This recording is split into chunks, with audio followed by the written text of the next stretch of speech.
A word in season to the weary, daily meditations from the ministry of Brother Bakht Singh, June 20th. And when Moses was gone into the tabernacle of the congregation to speak with him, then he heard the voice of one speaking unto him from off the mercy seat. Numbers 7:89. After God has commanded the children of Israel to build him a sanctuary, he said very particularly to Moses, "Look that thou make them after their pattern, which was showed thee in the mount." Exodus 25:40.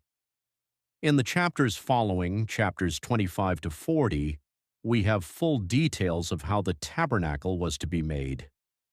When the work was all completed exactly as the Lord commanded Moses, the glory of the Lord came down and filled the tabernacle.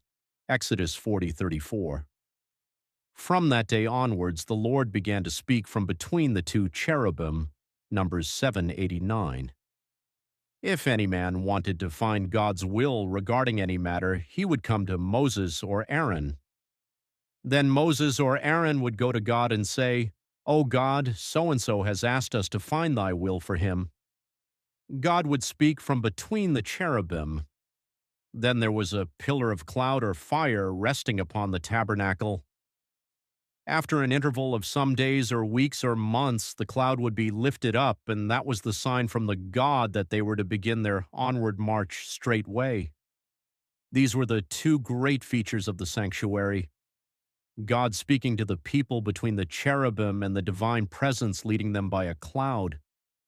Without the sanctuary, these would not have been possible. For that reason, God asked the children of Israel to build him a sanctuary. We are told in Hebrews 8:5 that all these serve unto the example and shadow of heavenly things. So the tabernacle made by Moses was only an example or shadow of the true house of God.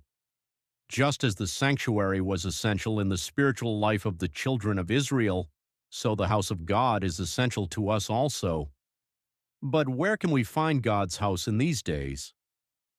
Alas, so often when you go into places of worship, you do not hear the voice of God there, but rather the noise of pride and greed and strife of men. How can you call such a place the house of God? Further, God does not dwell in buildings made of brick and stone. We who have been redeemed by the precious blood of Christ and are born again can become the house of God. It makes no difference whether we meet as fellow believers to worship in a big building or in a small hut. But we also have no right to be called God's house unless the two great features of the sanctuary are found in our midst. That is, God speaking to us and revealing his will, and God's presence in power and glory going before us. In a living church, we can hear God speaking to us and revealing his will, and also his power and glory will be seen there. God bless you. Praise the Lord.